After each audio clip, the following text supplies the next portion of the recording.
In the quiet countryside of England, there was a small village that had been forgotten by time. No one from the surrounding towns could recall ever hearing its name or even seeing it on a map.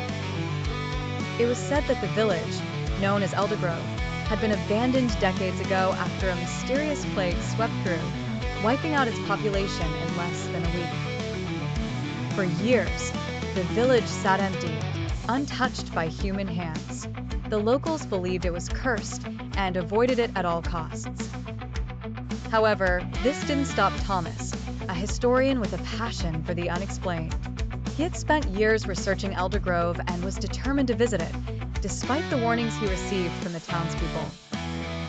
One cold, misty autumn morning, Thomas set out to find the village. Armed with his camera, a notebook, and a lantern, he followed an old, forgotten path deep into the woods. After hours of walking through dense trees and thorny underbrush, he saw the village's outline appear through the fog.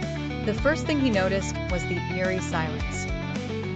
Not even the sound of birds or insects disturbed the oppressive quiet. The houses were old and decaying, their roofs caving in and windows shattered. Overgrown vines crept up the sides of the buildings, and the air smelled of damp earth and decay. Thomas's excitement outweighed his fear. He took out his camera and began snapping photos, documenting everything he saw. As he wandered through the narrow, cobblestone streets, he came across the village square. In the center stood a large, crumbling fountain, its waters long dried up.